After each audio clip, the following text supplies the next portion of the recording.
2017 የዛሬ 2 ዓመት ከመንፈቅ ገደማ ከተቋቋሙ ሚኒስቴር መስሪያ ቤቶች ውስጥ አንዱ ነው። ለሚኒስቴር መስሪያ ቤት የመስሪያ ቤት ሲደራጅ ከፍ ያሉ ሀገራዊ ተግባራትና ኃላፊነቶች ተሰጥተውት ነው የተደራጀው። ዋና ዋናዎቹ ሀገራዊ የሳይንስ ልማት፣ ሀገራዊ የከፍተኛ ትምህርት ልማት እና ሀገራዊ የቴክኒክና ሙያ ትምህርትና ስልጠና ልማትን መምራትና ማስተባበር ናቸው። እነዚህ ከፍ ያሉ ሀገራዊ ጉዳዮችን ለማሳካት እንደ ተልዕኮ ይዞ በርካታ ፖሊሲዎችን፣ ስትራቴጂዎችን፣ ፕሮግራሞችን፣ እቅዶችን ባለፉት ዓመታት ሚኒስቴር መስሪያ ቤቱ አዘጋጅቷል።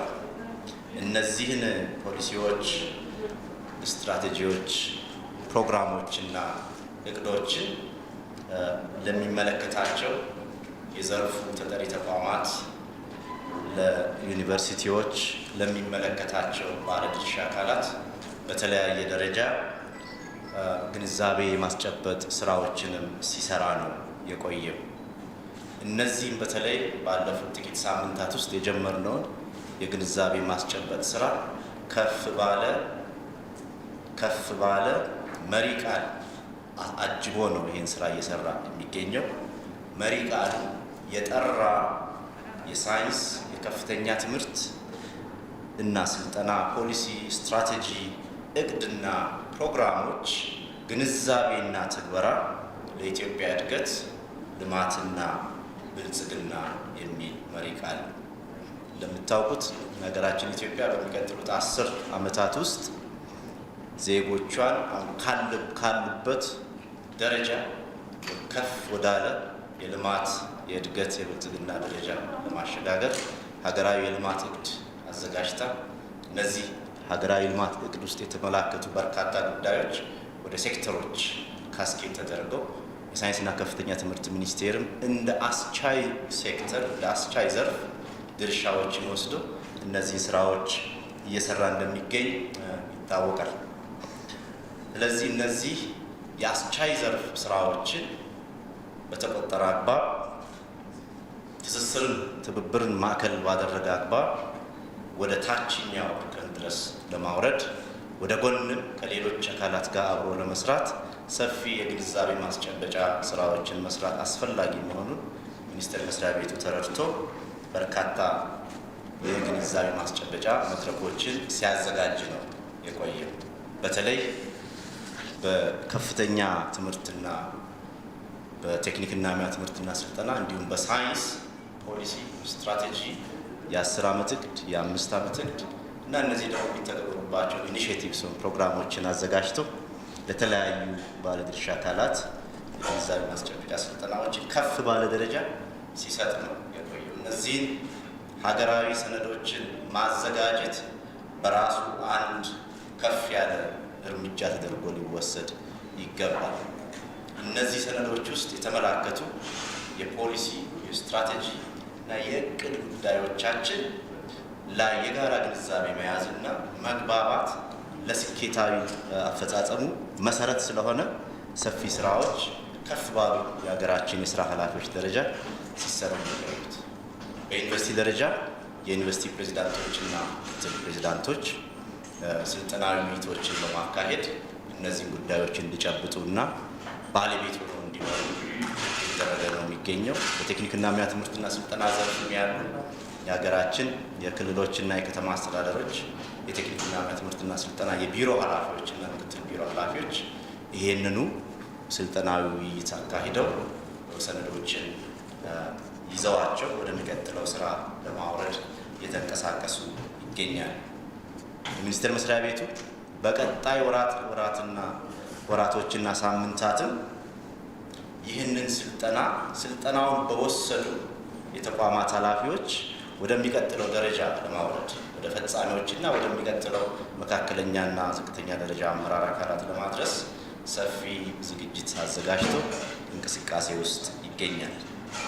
እንደምንረዳው የዚህ አይነቱ ሁሉ አቀፍ ስልጠና በፖሊሲዎች፣ በስትራቴጂዎች፣ በፕሮግራሞችና እቅዶች ላይ በማድረግ የጋራ መግባባትና ግልጸኝነት መፍጠር በጣም ለስኬቱ ቁልፍ ነው ብለን እናምናለን።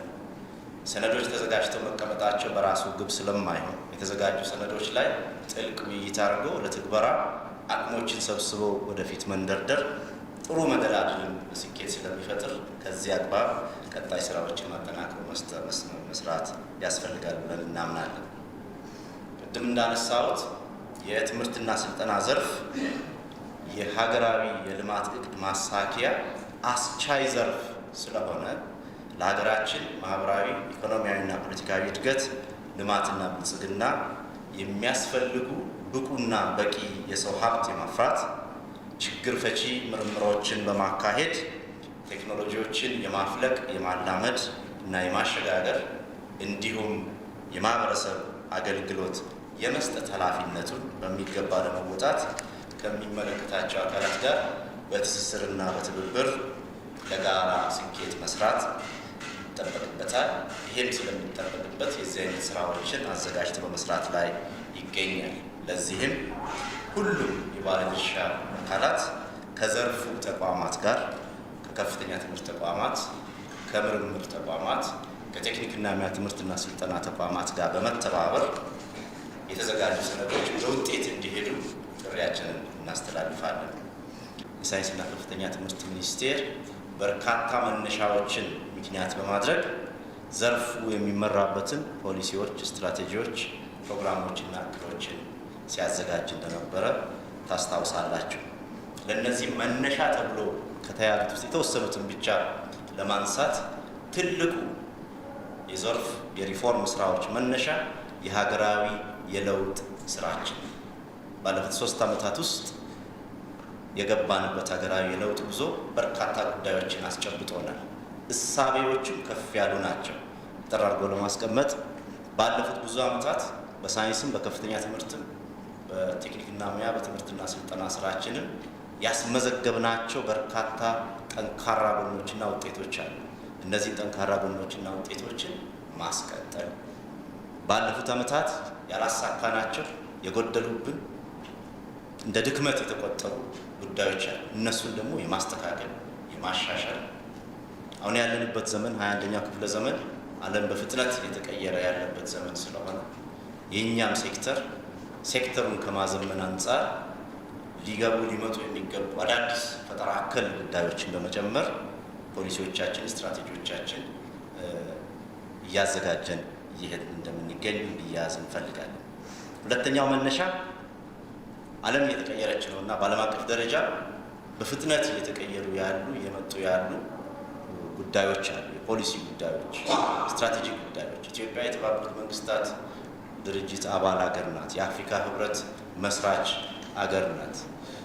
እዚህ በቀጠናችንም በርካታ ቀጠናዊ ትስስሮችን የሚፈጥሩ ጉዳዮች አሉ። እዛ ውስጥ የሚመላከቱ ከፍ ያሉ ጉዳዮችን በሴክተር የፖሊሲና ስትራቴጂ ጉዳይ ውስጥ አስገብቶ ማዘመን አስፈላጊ ስለሆነ ይሄንንም እንደ መነሻ ይዘናል። ስዎት አናሊሲስ ሰርተን ባለፉት ዓመታት እንደ ሀገር ያላሳካናቸውን እንደዚህ በዘርፋችን ይዘናል።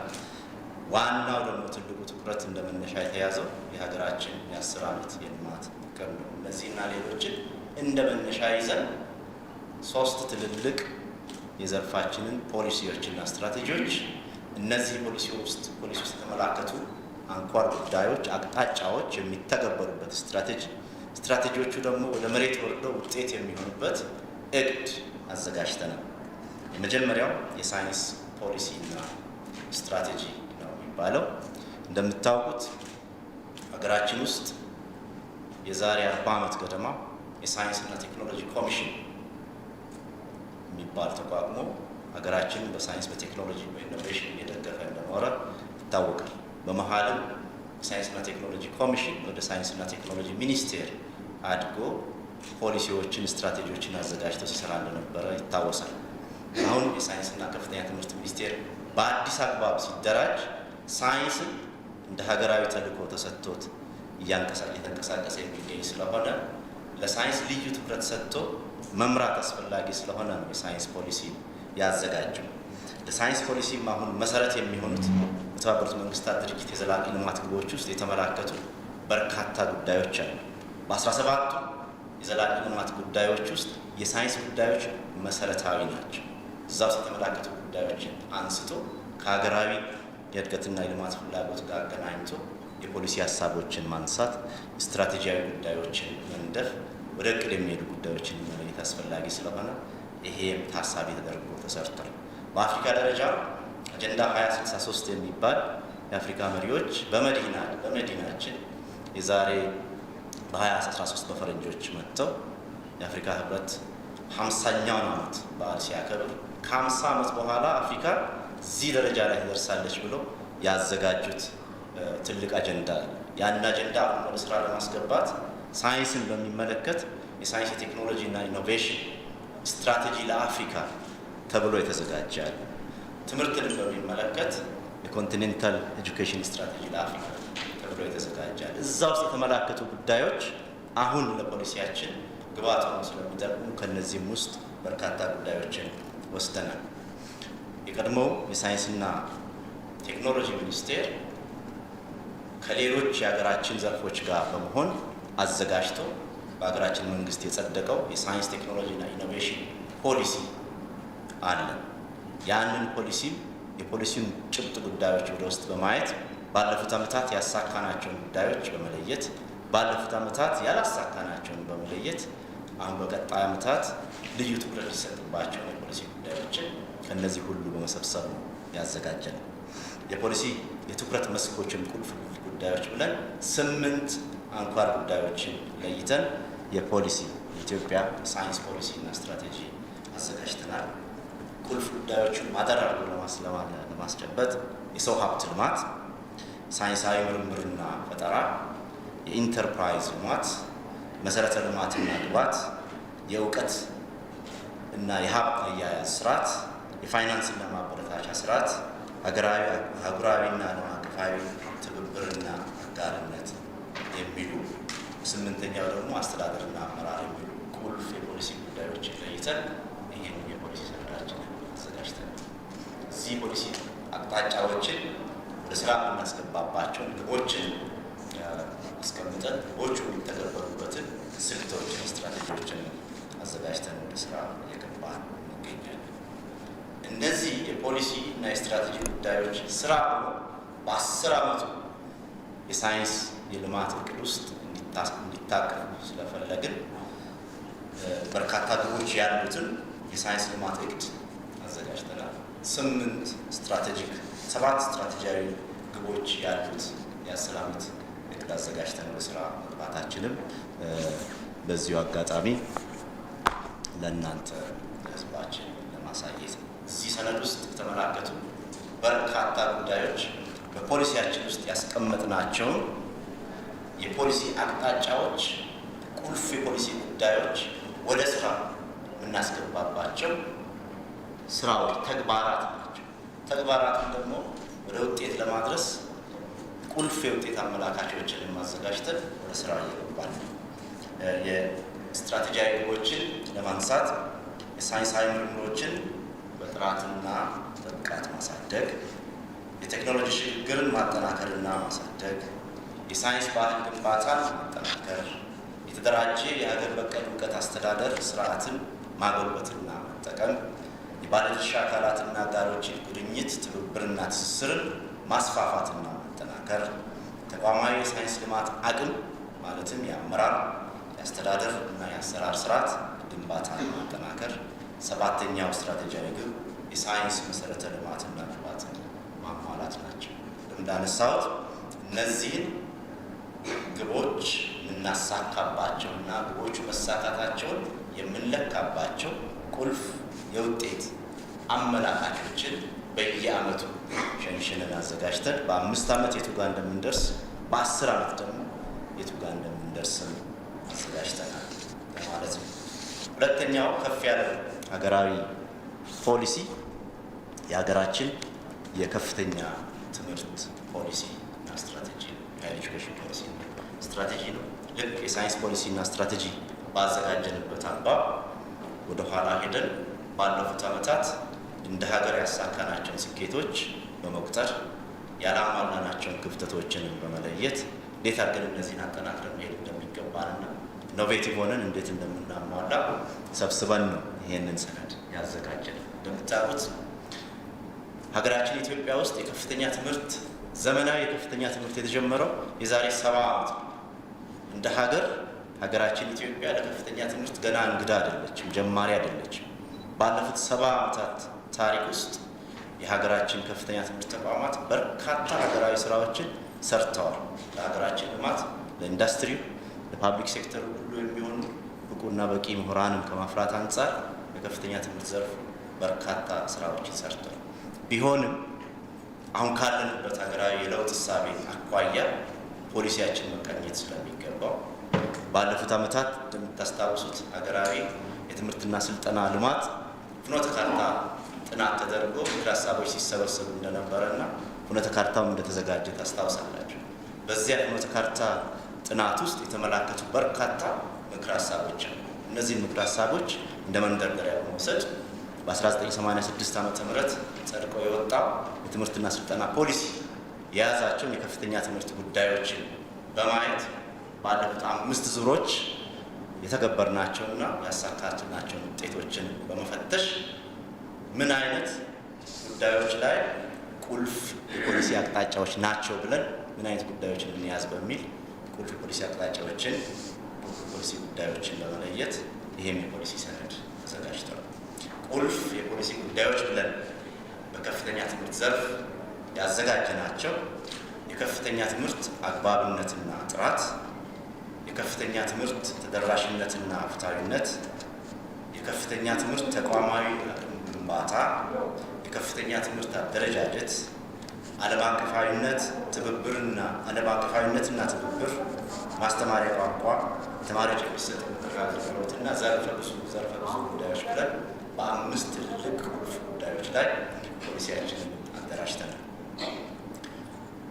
እነዚህ የፖሊሲ ጉዳዮች የሚተገበሩበትን ስትራቴጂዎችን፣ ስልቶችንም እዛ አዘጋጅተን እነሱ ደግሞ ወደ ስራ የሚገቡበትን የ10 ዓመት የከፍተኛ ትምህርት የልማት እቅድ አዘጋጅተናል።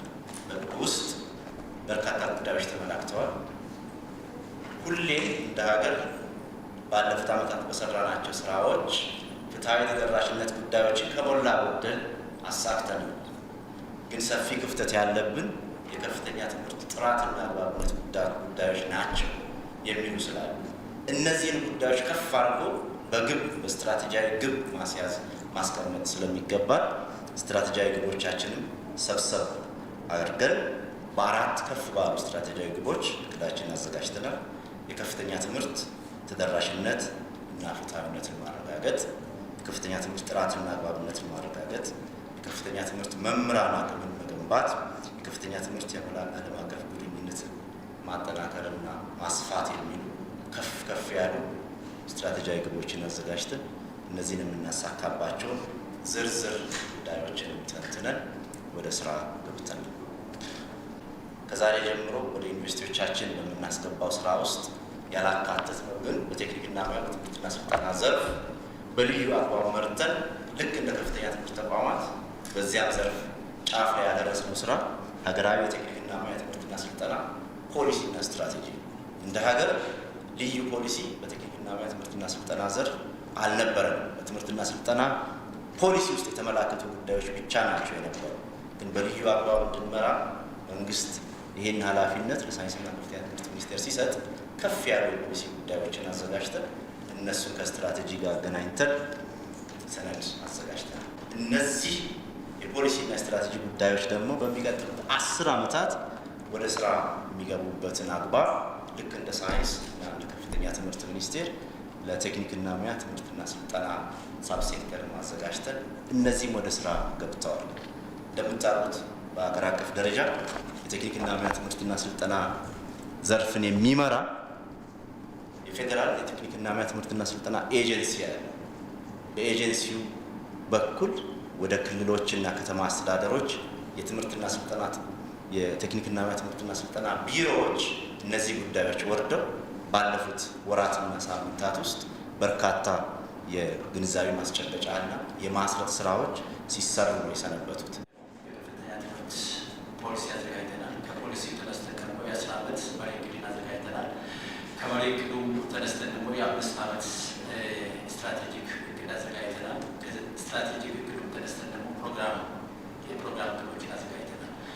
ከፕሮግራሞችም ተነስተን ደግሞ ቁልፍ የአመላካች ግቦች የግብ አመላካቾችን ለማዘጋጀት ሞክረናል ማለት ነው። ስለዚህ እነዚህ ነገሮች ምን ላይ ፎከስ ያደረጉ ናቸው፣ ትኩረት ያደረጉ ናቸው የሚለው ነገር አንዱ ጥራት ላይ ያተኮረ ይሆናል።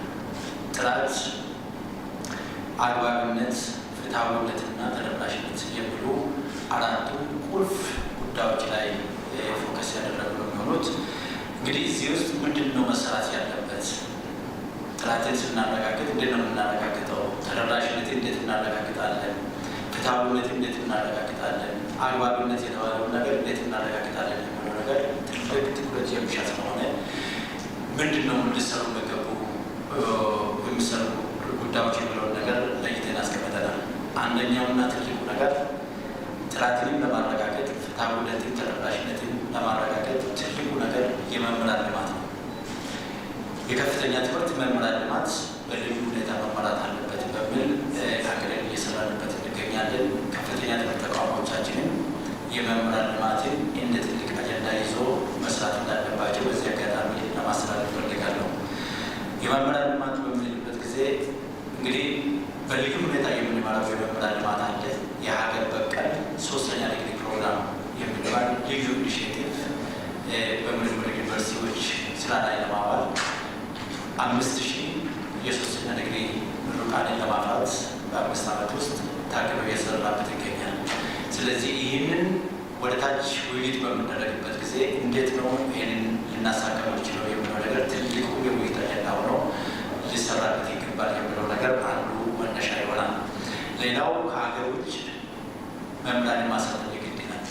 ምክንያቱም ሀገር በቀል የሶስተኛ ዲግሪ ስልጠና በተጨማሪ ከሀገር ውጭ በሶስተኛ ዲግሪ በሁለተኛ ዲግሪ የማሰልጠን ስራ ስለሚቀጥል በዚህ ላይ በልዩ ቀን መራ ስለሚገባ ያንን ትኩረት የሚሻ ጉዳይ አድርገን ይዘነዋል። ሌላው በሀገር ውስጥ እንደዚሁ ባለን ግን በልዩ ኢኒሼቲቭ በተጨማሪ ማለት ነው ባለን ግን ኤግዞን ውስጥ አድርገን የምንሰራበት ስለሆነ ተቋሞቻችን በዚህ ላይ በልዩ ሁኔታ መስራት አለባቸው የሚለው ነገር በውይይታቸው ላይ ያለው ነገር መፈተሽና መዘጋጀት ያስፈልጋል። በዚህ ላይ እንሰራለን። ሌላው ነገር ምንድን ነው? ዩኒቨርሲቲዎች መምህራንን ለሶስተኛና ለሁለተኛ ዲግሪ ማሰልጠኝ ብቻ ሳይሆን የስራ ላይ ስልጠና ያስፈልጋል። የስራ ላይ ስልጠናዎች በከፍተኛ ትምህርት ዲፕሎማ እንደዚሁም ደግሞ በተከታታይ የሙያ ስልጠና ላይ ትኩረት አድርገው መስራት ስለሚገባቸው ይህንን ለይቶ አቅዶ መስራት እንደሚያስፈልግና ቅድም ያልናቸው የጥራት ጉዳይ፣ የተደራሽነት ጉዳይና የፍትሐዊነት ጉዳይን ማሳካት የሚችለው በልዩ ሁኔታ የመምህራን ስልጠና ስናሳካ ስለሆነ የመምህራን ስልጠናን በልዩ ሁኔታ መያዝ አስፈላጊ መሆኑን ለመጠቆም እፈልጋለሁ። ሌላው ተቋማት በተልዕኮ ለይተናል። ተቋሞቻችን የምርምር ዩኒቨርሲቲ፣ የአፕላይድ ሳይንስ ዩኒቨርሲቲ፣ የአጠቃላይ ዩኒቨርሲቲ እንደዚሁም ደግሞ ስፔሻላይዝድ ዩኒቨርሲቲዎች እና የቴክኒካል ዩኒቨርሲቲ ብለን ለይተናል። እነዚህ ዩኒቨርሲቲዎች በተሰጣቸው ተልዕኮ መሰረት ተማሪዎችን የማቀበል እንደዚሁም ደግሞ አቅበው የመስራት ስራ መስራት ያስፈልጋል። እቅዳቸውን አዘጋጅተዋል።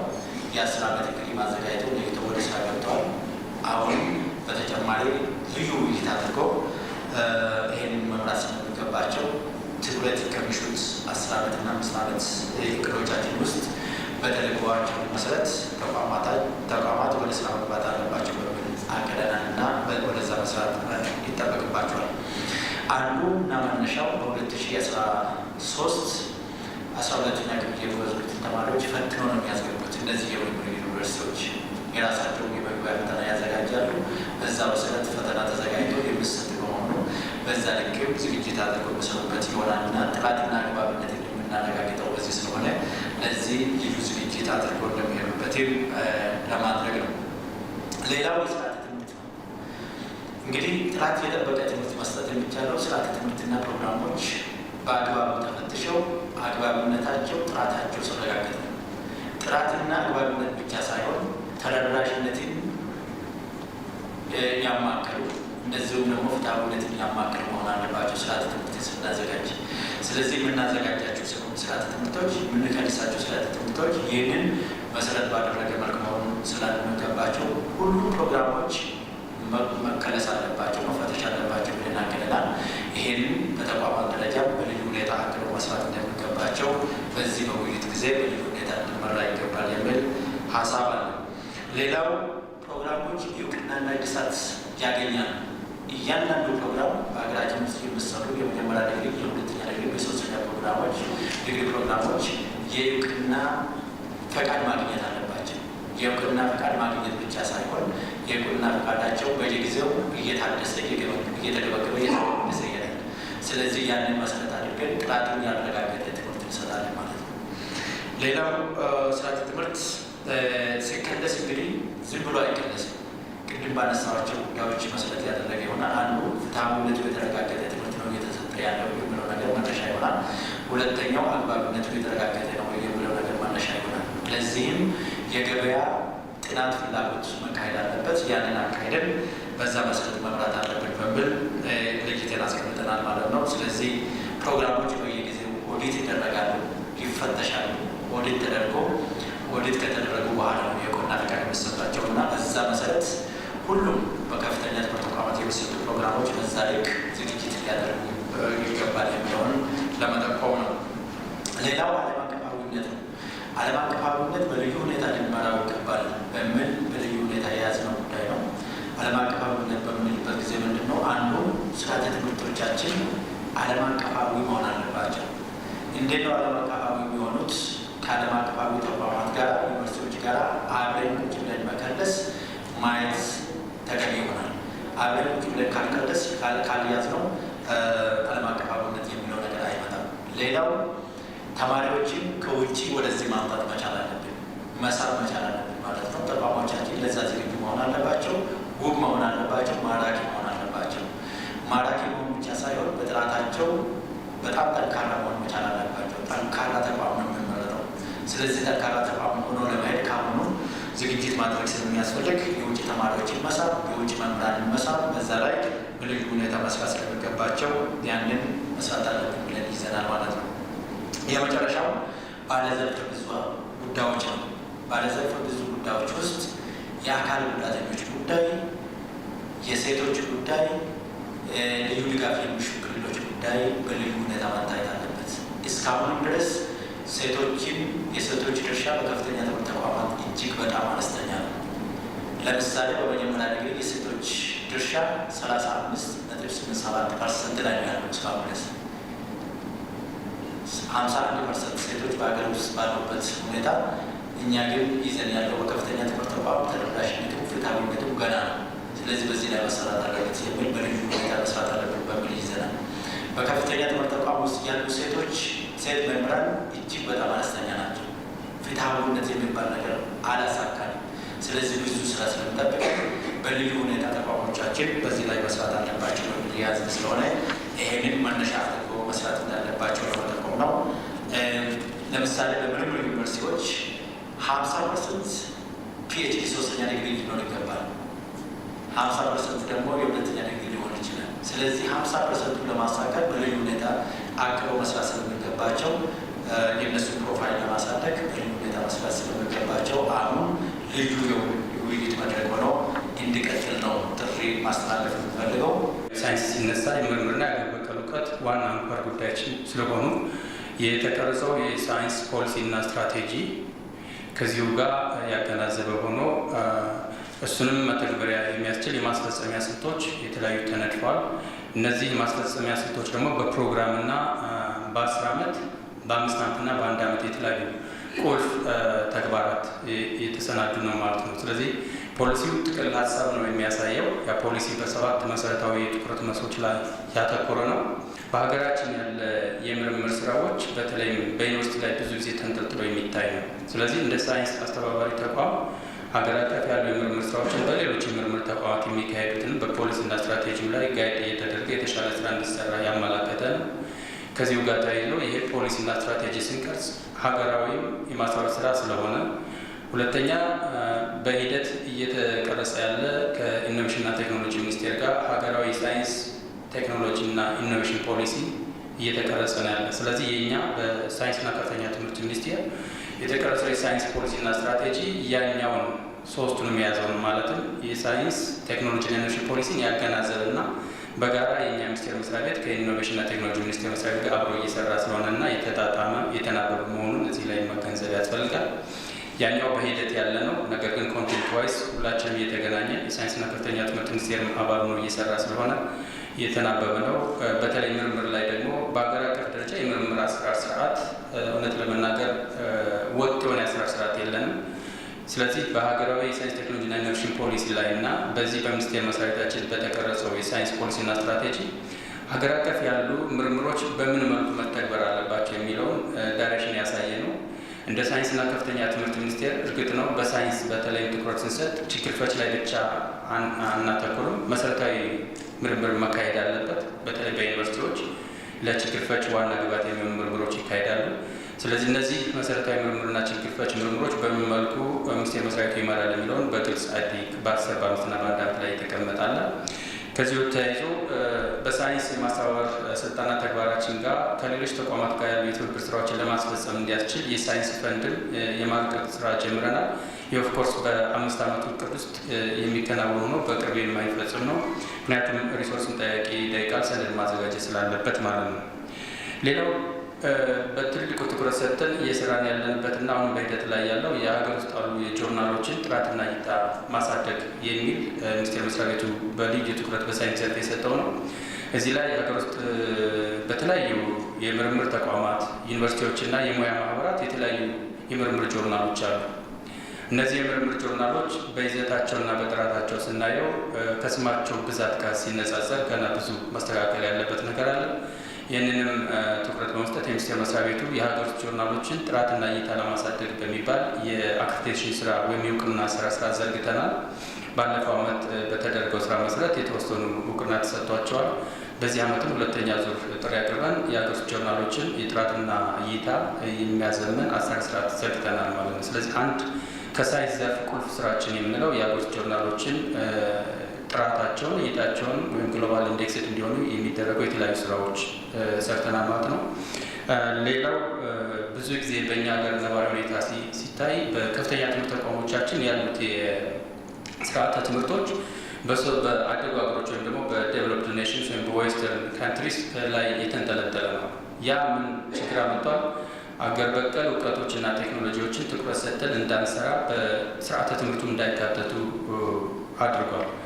በሳይንስ ዘርፍ የነባራዊ ሁኔታ ለማስተካከልና ለመቅረፍ ሲባል በአገር በቀል እውቀቶች ዙሪያ በርካታ ምርምሮች እንዲካሄዱ ይሄ ፖሊሲና ስትራቴጂ ምቹ ሁኔታዎችን ፈጥሯል። በ10 በ5ና በ1 ዓመት የውጤት አመለካች ትግበራችንም ለሀገር በቀል እውቀቶች ላይ ትልቅ ትኩረት የተሰጠ ነው ማለት በመሆኑ በዩኒቨርሲቲዎች ብቻ ሳይሆን በሌሎች ምርምር ተቋማት በሳይንስና ቴክኖሎጂ ተቋማት ሀገር በቀል እውቀትና ቴክኖሎጂ ላይ ትልቅ ትኩረት እንዲሰጥ ያመላከተ ነው ማለት ነው። እንግዲህ ምርምር ስናነሳ ምርምር ደግሞ ስነ ምግባርን ተከትሎ መፈጸም አለበት። ማንኛውም የሰው ልጆች የሚሰሩት ስራ ለሰው ለአካባቢ ወይም ለእንስሳት ተጽዕኖ ማድረስ የለበትም። በሳይንስም ስንመጣ የሚሰሩ ምርምሮች ጥራታቸው የጎላና ጠቀሜታ ያላቸው ወይም ጉዳትን የሚቀንሱ እንዲሆኑ ደግሞ የሚኒስቴር መስሪያ ቤቱ የተለያዩ የምርምር ስነ ምግባር አሰራር ስርዓቶችን ዘርግቷል። ከእነዚህም ውስጥ በአብዛኛው በእኛ ሀገር ነባራዊ ሁኔታ በሰው ልጆች ላይ ያተኮረ የፓብሊክ ሄልዝ ሪሰርች የተጠናከረ ስራ ነበር። ከሱ ተሞክሮ በመነሳት የሚሰሩ ምርምሮች በእንስሳትና በአካባቢ በተለይም ከኢንዱስትሪ ብዛት ጋር ተያይዞ የሚመጡ የምርምር ስነ ምግባሮችን የሚያግዝ ወይም ደግሞ ችግሮችን ወይም ተጽዕኖችን እንዲቀንስ የሚያደርግ ሰፋ ያለ በአካባቢ በእንስሳት በምህንድስናና ሌሎች የማህበራዊ ዘርፎች ላይ ሰፋ ያለ የምርምር ስነ ምግባር አሰራር ስርዓት ዘርግተናል ማለት ነው። ስለዚህ ምርምር ችግር ፈችም ሆነ መሰረታዊ ምርምሮች ሲካሄዱ የሚካሄዱ ምርምሮች ደግሞ ተጽዕኖ እንዳያመጡ ማድረግ የሚያስችል አሰራር ስርዓት የምርምር ስነ ምግባር ስራዎችንም በትኩረት ይዘን እየሰራን ነው ማለት ነው። ሌላው በከፍተኛ ትምህርት ተቋማት ላይ በተለይ የወጣት ዜጎቻችን የፈጠራ ክህሎት የሚያሳድጉ የስቴም ማዕከላት ወይም የሳይንስ ቴክኖሎጂ፣ ሂሳብና ኢንጂነሪንግ ማዕከላት በተለያዩ ዩኒቨርሲቲዎች ተቋቁመው ብዙ ወጣቶችን የፈጠራ ችሎታቸውን እንዲያሳድጉና ብሎም ሀገራችን እንዲያስተዋውቁ ረድተዋል። ስለዚህ እነዚህን የስቴም ማዕከላት ወይም ማበልጸጊያ ማዕከላት በሁሉም ዩኒቨርሲቲዎች እንዲዳረሱ የማድረግ አንዱ የትኩረት መስካችን ነው። ይህም ተጠናክሮ የሚቀጥል ይሆናል ማለት ነው። እንደ ሀገር እንግዲህ ሳይንስን ምርምርን ስናወራ መረጃ በቀጥታ የሚመጣ ነው። የሀገር አቀፍ የመረጃ ቋትን ትልቁ ችግሩ ነው። ከዚህ ጋር የመረጃ ቋትን በሚመለከት የሚኒስቴር መስሪያ ቤቱ የተለያዩ የሪፎርም ስራዎችን ይሰራል። መረጃ ተደራሽ እንዲሆን ተጠናክሮ ወይም ተተንብዮ መድረስ ስላለበት ከዚህ ጋር ተያይዞ የተለያዩ እንቅስቃሴዎችን እያደረገ ይገኛል። እንግዲህ ሚኒስቴር መስሪያ ቤቱ ባለው አደረጃጀት በስሩ ባሉ ዩኒቨርሲቲዎችና የቴክኒክና ሙያ ትምህርትና ስልጠና ተቋማት ብቻ ሳይሆን ከሳይንስ ማስተባበር ጋር ስራ እነዚህ ቁልፍ ስራዎች ደግሞ የሚረዱ የተለያዩ የካውንስል አባላትን አደራጅተናል። ለምሳሌ ወይም ለአብነት ያህል የኢትዮጵያ ፕሮፌሰሮች ካውንስል ሞር ቴክኒካል የሆኑ የሳይንስ የምርምር የፈጠራ ስራዎችን እንዲያገዙ የሚያደርግ የፕሮፌሰሮች ካውንስል አቋቁመናል። የተለያዩ ስራዎችን ከዚሁ ጋር ተያይዞ እየሰራ እንገኛለን። ሌላው የሳይንስ ካውንስል እንግዲህ ያው ሳይንስን በሀገር አቀፍ ደረጃ ማስተባበር ስለነበረብን እሱን ደግሞ ሀገራዊ የሳይንስ ልማቶችን ትኩረት መስኮችን የሚያማክር ዳይሬክሽን የሚሰጥ የሳይንስ ካውንስልም አዋቅረናል። ስለዚህ በእነዚህ ስራዎች ሀገር ውስጥ የሚሰሩ ማንኛውም የትስስር ስራዎች አህጉራዊና ዓለም አቀፋዊ ስራዎችን ደግሞ የሚያጠናክርልን የትስስርና አጋርነት ከኔ ቀጥሎ በይበልጥ ይገለጻል። እዚሁ ጋር ግን ተያይዞ በተለይ የከፍተኛ ትምህርት ተቋማት ሚና በተለይም አሁን ካለንበት ነባራዊ ሁኔታ ጋር ሲያዝ የሳይንስ ዲፕሎማሲን ሚኒስቴር መስሪያ ቤቱን በትኩረት ሰጥቶ እየሰራበት ያለና አሁን በቅርብ ደግሞ ብዙ ስራዎችን ለማከናወን የምናስብበት ነው። የሳይንስ ዲፕሎማሲ እንግዲህ ከአሉ የሀገራችን ኤምባሲዎች ጋር በጥምር የሀገራችን ምሁራኖች መረጃዎችን ተደራሽ በማድረግ ለእነሱ ዓለም አቀፍ ይዘት በሚኖረውና ሌሎች መድረስ በሚገባው አግባብ እንዲሆን የሳይንስና ከፍተኛ ትምህርት ሚኒስቴር ከዚህ ጋር የሳይንስ ዲፕሎማሲን ትኩረት ሰጥቶ ይገኛል ማለት ነው። ፖሊሲና ስትራቴጂ መሰረት አድርገን እንደ አጠቃላይ የኢንስቲቱሽናል ካፓሲቲ ዴቨሎፕመንት ወይም ተቋማዊ አቅም ግንባታ ፕሮግራም አዘጋጅተናል። ይህም ፖሊሲ ሊያስፈጽሙ የሚችሉ የተለያዩ ቁልፍ የተግባር አፈጻጸሞች አድርገናል። እንግዲህ በመሰረተ ልማት በዚህ ስር ሁለት ቁልፍ ጉዳዮች ያሉት፣ አንደኛው የመሰረተ ልማት እና ፋሲሊቲዎችን ማሟላት ነው። በከፍተኛ ትምህርት ተቋሞቻችን እና በቴክኒክና ሙያ ስልጠና ተቋሞቻችን የመሰረተ ልማት ማሟላት ነው። ሁለተኛ የአመራርና በዚህ ደረጃ ያሉ የሰው ኃይሉን አቅም የመገንባት ጉዳይ ነው። በኢንስቲቱሽናል ካፓሲቲ ዴቨሎፕመንት ወይም በተቋማዊ አቅም ግንባታ ያካተተ ነው። እንግዲህ መሰረተ ልማት ስናይ ባለፉት ዓመታት ሁላችሁ እንደምታውቁት መንግስት በከፍተኛ ትምህርት ተቋማት መስፋፋት ትልቅ ትኩረት ሰጥቶ ሰርቷል። አሁን ባለንበት ሁኔታ አጠቃላይ ወደ 46 ዩኒቨርሲቲዎች በመንግስት ለሳይንስና ከፍተኛ ትምህርት ሚኒስቴር ተጠሪ የሆኑ ዩኒቨርሲቲዎች ተገንብተዋል። ከዚህ ውጭ ያሉ ደግሞ ለሳይንስና ከፍተኛ ትምህርት ሚኒስቴር ተጠሪ ያልሆኑ አጠቃላይ ለ51 ዩኒቨርሲቲ በሀገራችን በመንግስት ደረጃ ያሉ ክልሎች ሳንጨምር ማለት ነው። ስለዚህ ያሉንን የመሰረተ ልማት ፋሲሊቲዎችን ከማሟላት ከማጠናከር አኳያ ሁለት ቁልፍ ተግባራት መያዝ ነው። አንደኛ በቀጣይ ዓመታት አዳዲስ ዩኒቨርሲቲዎችን የመክፈት ሳይሆን ተደራሽነትን በማረጋገጥ ረገድ ባሉ ዩኒቨርሲቲዎች ውስጥ ተጨማሪ ካምፓሶችን ማስፋፋት ነው በእቅድ የያዝነው። አዲስ ዩኒቨርሲቲ ከመገንባት አኳያ በዛ ደረጃ እቅድ አልተያዘም። ስለዚህ ተደራሽነትን ከማረጋገጥ የዜጎችን የትምህርት ተደራሽነት በማረጋገጥ ረገድ አዳዲስ ካምፓሶችን የመክፈት እቅድ ይዘናል። በቅዱ በግልጽ ተቀምጧል። ከመሰረተ ልማት አኳያ ከማሻሻል አኳያ አዳዲስ ባሉ ዩኒቨርሲቲዎች ተጨማሪ ግንባታዎችን የማስፋፋት ስራ ከመስራት ባሻገር ያ ብዙ ኢንቨስትመንት የተደረገባቸው መሰረተ ልማት አሉ በከፍተኛ ትምህርት ተቋሞቻችን። እነዚህም ሪኖቬት በማድረግ እና አሁን ካለው ቴክኖሎጂ ጋር በማስታረቅ ረገድ ሁለተኛ ተልዕኮ ይዘን ነው እየሰራ ነው። የሁለተኛ ደረጃ እና የአንደኛ ደረጃ ትምህርት ቤቶችን እንደሚደግፉ ይታወቃል። ዛሬ በሰማነው የ10 ዓመት መሪ ዕቅድ ውስጥ ግን የሁለተኛ ደረጃ ትምህርት ቤቶችን በምን መልኩ እንደምትደግፉ በቀጣይ 10 ዓመት በተለይ ከአጠቃላይ ትምህርት ዘርፉ ጋር በምን መልኩ አብራችሁ ለመስራት እንዳቀዳችሁ የሚገልጽ መልእክት አላገኘውም። እሱን ነገር ማብራሪያ ቢሰጥ። ከዛ በማስቀጠል በተለይ እነዚህ የስቲም ሴንተሮችን በተመለከተ በሀገራችን የስቲም ሴንተር የተመሰረተው እንደሚታወቀው እንደ ስቲም ፓወር፣ ስቲም ኢነርጂ በተሰኙ ግብረሰናይ ተቋማት አማካኝነት ወደ ሀገራችን በተለያዩ ዩኒቨርሲቲዎች የስቲም ሴንተሮች ተቋቁመዋል። እንደሚታወቀው በክረምት የተለያዩ ተማሪዎችን ከሃይስኩል ትምህርት ቤት በማምጣት ስልጠና ይሰጣሉ። ግን ከስልጠናው በኋላ ልጆቹ የሰሩትን ስራዎች ወደ ፕሮዳክት ቀይሮ ለልጆቹም ለአካባቢውም ጥቅም ሲውል አይስተዋልም እና እነዚህን ነገሮች ከመፍታት አንጻር በ10 ዓመት መሪ ዕቅዱ የተማሪዎችን ተጠቃሚ የሚያደርግ ዕቅድስ በምን መልኩ ታይቷልኝ? ከከፍተኛ ትምህርት ተቋማት የሚወጡ ተማሪዎች እጅግ በቁጥር የበዙ ናቸው። እጅግ ማለት ነው። የስራ አጥ ቁጥሩንም በዛው ደረጃ እየጨመሩ ነው ያሉት እና ከዚህ አንጻር ከከፍተኛ ትምህርት ተቋማት የሚወጡ ተማሪዎችን የስራ ዕድል እንዲያገኙ ከማድረግ አንጻር ይህ ፖሊሲና ስትራቴጂ አራቱን ማዕቀፎች ያዙትን ማለት ነው ምን ያክል ውጤታማ ያደርገዋል ብላችሁ ታስባላችሁ ነው? ሰላም በዩኒቨርሲቲዎች ውስጥ እንግዲህ መሰረታዊ ጉዳይ ከሚባሉ በዋናነት ተጠቃሽ ነውና የሰላምና መረጋጋቱን በዩኒቨርሲቲዎች እንዲቀጥል ከዛም ባለፈ ደግሞ አንዳንድ አካባቢዎች ላይ ተማሪዎች ተሳቀው ነው ያሉትና እነዚህ አይነት ሂደቶች እንዳይኖሩ ከባለድርሻ አካላት ጋር በተለይ ከጸጥታው ዘርፍ ጋር ለመስራት ያቀዳችሁት ነገር አለ ወይ? አሁን በተለይ ኮቪድ ከመጣ በኋላ የኦንላይን ትምህርት መጥቷል። ይህ የኦንላይን ትምህርት እንግዲህ አንደኛው የመምህራን አቅም መለኪያ ነው ብዬ አላስብም በእኔ። በአንዳንድ ዩኒቨርሲቲዎች ውስጥ ደግሞ የሚነሱ የመምህራን አቅም ችግር እንዳለ ነው የሚነሳው። በተለይም ደግሞ የሴት መምህራን ተደራሽነት ብቻ አይደለም፣ ፍትሐዊነት ብቻ አይደለም። የእነሱን አቅም ከማጎልበት አንጻር ምን እየተሰራ ነው? የስራ አጥ ጉዳይ በሰነዶች ውስጥ ምን ያክል ተመላከቱ የሚለውን ሀሳብ አለ። እንግዲህ ቅድም ያው ዝርዝር ሀሳብ ውስጥ አልገባንም። የገበያ ፍላጎቱ ተጠርቶ በዛ ልክ ነው ፕሮግራሞቻችን የምንከፍተው። ያለ ገበያ ፍላጎት የሚከፈት ፕሮግራም አይኖርም። ስለዚህ በዚህ መልክ የስራ አጥ ጉዳይን አድሬስ ለማድረግ አቅደናል። ሌላው ያቀንበት እንትን ተማሪዎቻችን ኮርስ ሳይጨርሱ ከመጀመሪያ ጀምሮ አንትረፕረነርሺፕ የሚባል ኮርስ እንዲወስዱ በራሳቸው ስራ የመፍጠር እንደዚሁም ደግሞ የመቀጠር አቅም እንዲጎለብቱ የማድረግ ስራ ከመጀመሪያ ጀምሮ እንዲሰራ አቅደን እየሰራን ያለ ነው። ከአንደኛ ዓመት ጀምሮ የሚሰሩ ስራዎች እጅግ በጣም ሰፊ ናቸው። ስለዚህ ስርዓተ ትምህርቶቻችን አጠቃላይ የተቃኙት ስራ ፈጣሪ እንዲሆኑ ወይ ደግሞ ወጥቶ የመቀጠር አቅም እንዲኖራቸው የማድረግ ስራ ስለሆነ በዛ ልክ አድረስ ለማድረግ አቅደናል። ሌላው የመምህራን ጉዳይ ነው። የመምህራን አቅም ጉዳይ እኔ የተነሳው ሀሳብ ላይ አንስማማ ነው መጀመሪያ ማለት ነው። የመምህራን አቅም የሚያስማማኝ ቢሆንም በተለይም የሴት መምህራን አቅም የተባለው ነገር የሴት መምህራኖቻችን ከማንኛውም በላይ አቅም ያላቸው ኢቭን ጎልድ ሜዳሊስትስ ብዙ ጊዜ ሴቶቻችን ናቸው ዩኒቨርሲቲ ውስጥ በምናይበት ጊዜ። ስለዚህ በጣም አቅም ያላቸው ሴቶች አሉ። ልምድ ሊሆን ይችላል።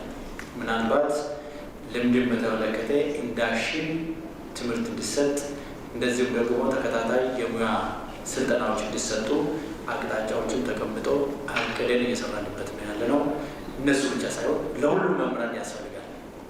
ለሁሉም መምህራን በስርዓተ ትምህርት ላይ በኮንቴንት ላይ ማለት ነው።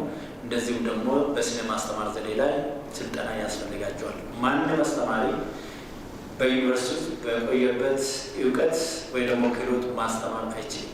ይሄ ሳይንቲፊክ የሆነ በምርምር እየተረጋገጠ ነው። ማንም ሰው እውቀቱን በየጊዜው አፕዴት እያደረገ መሄድ ይጠበቅበታል። ከምናስተምረው ከምናሰለጥነው በተጨማሪ በፒኤችዲ ከምናስተምረው በማስተርስ ከምናሰለጥነው በተጨማሪ በስራ ላይ ስልጠና መካሄድ አለበት። ስልጠና ማካሄድ ብቻ ሳይሆን የሙያ ፍቃድ የሙያ እድሳት የሚሰጠው በስልጠናው መሰረት ነው ብለን አስቀምጠናል ማለት ነው። ስለዚህ ቀጣይ በጣም ሪግረስ በሆነ መንገድ እንሄድበታለን ብለን ይዘናል። ስቴም ማዕከላት በእኛ ሀገር ነባራዊ ሁኔታ በውጭ ድርጅቶች ነው የተጀመረው። በጥቂት ዩኒቨርሲቲዎች በአዲስ አበባ ሳይንስና ቴክኖሎጂ ዩኒቨርሲቲ፣ በመቀሌ፣ በባህር ዳር ዩኒቨርሲቲ ተሞክሮ የተሻለ ውጤት ስላመጣ ብዙ የፈጠራ ችሎታ ያላቸው ዜጎችን ወጣቶችን ስላየንበት ሚኒስቴር መስሪያ ቤቱ ይህንን ትግበራ በሁሉም ዩኒቨርሲቲዎች የማዳረስ ስራ እንዲያስችለው ወይም ደግሞ ማስፈጸም እንዲችል ይሄ ዳይሬክቶሬት የሳይንስ ባህል ግንባታ ዳይሬክቶሬት አንዱ የቁልፍ ስራው ወይም ትኩረት መስኩ የስቴም ማዕከላትን መቆጣጠር፣ መደገፍ እና ማበረታታት እንዲሁም ከትንሽ ወይም ከ24 ዩኒቨርሲቲዎች በ24 ዩኒቨርሲቲዎች አሁን አሉ ወደ 46 ዩኒቨርሲቲዎች ማዳረስ ስራ የተለያዩ እንቅስቃሴ እየሰራ እንገኛለን ማለት ነው። ስለዚህ የስቴም ማዕከላትን ስናስብ በሁለተኛ ደረጃ ትምህርት ቤት ብቻ ሳይሆን በኤሌመንታሪ ከኬጂ ጀምሮ ነው። የስቴም ማዕከላት ምን አይነት ስራዎች ያከናውናሉ? የተለያዩ ኪድስ ካምፕ የሚባል አለ፣ የስቴም ሴንተር አለ፣ የሳይንስ ሙዚየም አለ፣ የተለያዩ አውትሪች ፕሮግራሞች አሉ። በክረምትም በበጋም የሚሰጡ በርካታ አይነት የስቴም እንቅስቃሴዎች አሉ። እኒህ እንቅስቃሴዎች ከኬጂ ጀምሮ ያሉ ህጻናትን እስከ ከፍተኛ ሁለተኛ ደረጃ ትምህርት ቤት ያሉ ተማሪዎችን አድሬስ ያደርጋል ማለት ነው። ስለዚህ ሁለተኛ ደረጃ ትምህርት ትምህርት ቤት ብቻ ሳይሆን ሁሉንም ወጣቶች ከኬጂ ጀምሮ ያሉትን የሚያሰራ የሚያዘመን ስርዓት ነው የዘረጋ ነው። ይህንንም እንግዲህ ያው በዚህ 2 ዓመት ውስጥ መሰረታዊ የሆነ ሁሉንም አዳርሰናል ባንልም ከአደረጃጀት ጀምሮ መሰረት የሚገባቸው ስራ ተለይተው ከ24ቱ ዩኒቨርሲቲዎች በተጨማሪ ሌሎች ላይ ተደራሽ እንዲሆኑ የተለያዩ ስራዎች እየሰራን ነው። ለአብነት ያክል ስቴም ቅድም እንደተናገርኩት በዩኒቨርሲቲዎች ወይም በመንግስት የተያዘ ሳይሆን ከውጭ ድርጅት ጋር ተያይዞ የመጣ ስለሆነ ነገር ግን ጠቀሜታው በጣም የጎላ ስለሆነ እሱን የስቴም ማዕከላት የማዕቀፍ አዘጋጅተናል። ይህ ማዕቀፍ ስቴም ማዕከላት በሁሉም ዩኒቨርሲቲ እንዴት ይተገበራሉ፣ እንዴት ይተዳደራሉ፣ በቅንጅት በዩኒቨርሲቲዎችና በሳይንስና ቴክኖሎጂ ወይም ሌሎች የሳይንስና ተቋሞችስ እንዴት ይተገበራሉ የሚል ማዕቀፍ ተዘጋጅቷል። እሱም ተሰራጭቷል፣ ለዩኒቨርሲቲዎች ተሰጥቶ አዳዲስ ዩኒቨርሲቲዎች ወይም የሌላቸው ዩኒቨርሲቲዎች እንዲከፍቱ ትልቅ ግብአት ሆኖ እያገለገለ ይገኛል። ከዚሁ ጋር ተያይዞ የስቴም ማዕከላትን ደግሞ ስናስብ መምህራን አሉ የሚያስተምሩ፣ ተማሪዎች አሉ የሚማሩ፣ ቅድም የተናገሩት እነሱንም እንዴት አመራር መምረጥና መመደብ እንችላለን የሚል መመሪያ ተዘጋጅቶ ይሄም መጨረሻ ድራፍት ደረጃ ላይ የደረሰ ነው። ስለዚህ ከስቴም ማዕከላት ጋር ተያይዞ ሰፋ ያለ እንቅስቃሴዎች ሁሉንም ዜጎች ወጣቶች አዲስ በሚያደርግ መልኩ እንሰራለን ብለን እንቅስቃሴ ጀምረናል። ሰላማዊ የመማር ማስተማር ሂደት ማረጋገጥ በተቋሞቻችን ቅድሚያ የሚሰጠው ተግባር ነው የሚያስብ ነው። ይህን ከመፈጸም አኳያ 2 ነገሮች ነው የምናየው። አንደኛ ውስጣዊ ችግሮችን የመለየት እና እነዛን ችግሮች የመፍታት ነገር፣ ሁለተኛ ውጫዊ ችግሮች ነው። ያው እንደምታውቁት የዩኒቨርሲቲዎቻችን ሰላም መታወቅ ዋና ምክንያት የምናስባቸው ውስጣዊና ውጫዊ ናቸው። ውስጣዊ ስንል በተቋም አካባቢ የሚታዩ ችግሮች፣ ተቋሙ ሊፈታቸው የሚገባቸው የመልካም አስተዳደር ችግሮች ወቅቱን ጠብቀው ባለመፈታታቸው በተማሪዎች ቅሬታ የመፍጠርና በዛ ምክንያት ወደ ሰላማዊ እጦት የመግባት ነገር አለ። ሁለተኛ ውጫዊ ነው። ውጫዊ ስንል ፖለቲካዊ ሊሆኑ ይችላሉ፣ ሃይማኖታዊ ሊሆኑ ይችላሉ። የተለያዩ ችግሮችን መሰረት አድርገው ችግሮች ከውጭ ወደ ውስጥ በመግባት የተቋሞቻችን ሰላም የሚታወቅበት ሁኔታ አለና ይህንን ለመፍታት አንደኛ በተቋሞቻችን ሊፈቱ የሚገቡ የመልካም አስተዳደር ችግሮች አንድ በአንድ ተለቅመው ሊፈቱ ይገባል የሚል እቅድ ነው ያዝነው። ሰው ተቋሞቻችን በዚህ ደረጃ ይሰራሉ። ሁለተኛ ከውጫዊ ካሉ ችግሮች ለመፍታት ከቅድም እንደተባለው ከባለድርሻ አካላት ጋር በጋራ የመስራት ስራና የተቋሞቻችን ሰላምና ደህንነት የማስጠበቅ ስራ በቁልፍ ስራ መሆኑ መሰራት አለበት ብለን የወሰንነው። ይሄን ለማረጋገጥ ደግሞ የኮሚኒቲ ቤዝድ አድቫይዘሪ ካውንስል ማህበረሰብ አቀፍ አማካሪ ምክር ቤት ተቋቁሟል። በየዩኒቨርሲቲዎቻችን ባለፉት 2 ወራት ስራ ጀምሯል። ይሄ የአካባቢውን ወጣቶች፣ የአካባቢውን የሀገር ሽማግሌዎች፣ የመስተዳድር አካላትን የያዘ የሃይማኖት አባቶችን የያዘ ትልቅ የሀገር ሽማግሌዎችን የያዘ ካውንስል ነው። ይሄ ካውንስል በየጊዜው እየተገናኘ በተቋሞቻችን የሚታዩ ችግሮችን በተለይ ከሰላምና ከደህንነት ጋር ተያይዞ ሊፈቱ የሚገባቸው ስራዎችን እየተከታተለ የሚፈታ ካውንስል ነው። በእቅዳችን ውስጥ ቁልፍ ተግባር ላይ ያሰብነው ይህንን ካውንስል የማጠናከር ስልጠና የመስጠት እና ተገቢውን ክትትልና ድጋፍ እንዲያደርግ የማድረግ ስራ ይዘናል። ባለድርሻ አካላት በዚህ ካውንስል ውስጥ አባላቱ ነው እየሰሩ ያለበት ሁኔታ ነው ያለው። በቀጣይ ግን ልዩ ትኩረት ሰጥቶት የእነሱን አቅም እየገነቡ ስራዎችን በተገቢ መልኩ እንዲኖሩ የማድረግ ስራ እንሰራለን። ይሄን ሁሉ ስራ የምንሰራው የሀገራችን ኑሮ የህዝባችን ኑሮ ወደሚቀጥለው ደረጃ ለማድረስ አሁን ካለንበት የኑሮ ደረጃ ካለንበት የልማት ደረጃ ከፍ ወዳለ የልማት ደረጃ የኑሮ ደረጃ ወደ ብልጽግና ለመድረስ እንደ ሀገር መቀየር አስተሳሰብ ላይ መስራት ይገባል። አስተሳሰብ ላይ መስራት ደግሞ መነጋገር ይገባል። ያዘጋጀናቸው ፖሊሲ ሀሳቦች አስተሳሰብን የሚቀርጹ ናቸው፣ የሚያሳድጉ ናቸው፣ ወደ ስራ የሚተገበሩ የሚቀየሩ በርካታ ጉዳዮችን የያዙ ናቸው። እቅዶቻችን ሲተመላከቱ ስራዎች ደግሞ ውጤት ሊያመጡ የሚችሉት በአስተሳሰብ ስንግባባ ከፍ ያለ የአስተሳሰብ ደረጃ ስንደርስ እነዚህን እያደረግን ወደፊት ስንሄድ ሀገራችን የሚቀጥሉት 10 ዓመታት ከፍ ያለ የኢኮኖሚ ደረጃ ላይ ማህበራዊ ልማት ደረጃ ላይ ለመድረስ የሰነቀችውን ስንቅ ይዘን እናሳካለን ማለት ነው። ይሄንን ለማሳካት የሳይንስ የትምህርትና ስልጠና ዘርፍ አስቻይ ዘርፍ ተብሎ ነው በ10 ዓመቱ የልማት ዕቅዳችን ውስጥ የተመለከተው። አስቻይ ማለት እንደ ሚኒስቴር መስሪያ ቤት ቁጥር ከ20ዎቹ ሚኒስትሪዎች ውስጥ ይሄኛው አስቻይ ዘርፍ ነው። ለሌሎቹና ለራሱ የማስቻል ስራ ይሰራል ማለት ነው። ምን በማድረግ ብቁና በቂ የተማረ የሰለጠነ በአስተሳሰቡ በአመለካከቱ በስነ ልቦና ከፍ ያለ ምሩቃን በማዘጋጀት አገሩን የሚወድ ስለ ዓለም የሚያውቅ ዓለማዊ ጉዳዮችን፣ ሀገራዊ ጉዳዮችን፣ አህጉራዊ ጉዳዮችን ተንትኖ ለሀገር የሚሆን ለአካባቢ የሚሆን ጉዳዮችን ማምጣት ማሳየት የሚችል ምሁራን በማፍለቅ ይሄ ብቻ ጥናትና ምርምር በማድረግ ቴክኖሎጂዎችን በማፍለቅ ሀገራዊ ችግሮችን እየፈታ ወደሚቀጥለው ደረጃ መድረስ ስንችል ነው እና ይሄንን ስራ መስራት አለበት። ፖሊሲዎቻችን፣ ስትራቴጂዎቻችን ይሄንን የሚያሳኩ ናቸው። በ10 ዓመት ዕቅዳችን ውስጥ 5 ዘርፎች ልዩ ትኩረት የተሰጣቸዋል። 5 ዘርፎች እነዚህ የመጀመሪያው የግብርና ዘርፋችን ግብርና ዘመንን ምርታማነትና ምርት ካላሳደግ ኢንዱስትሪያችን ያድግ።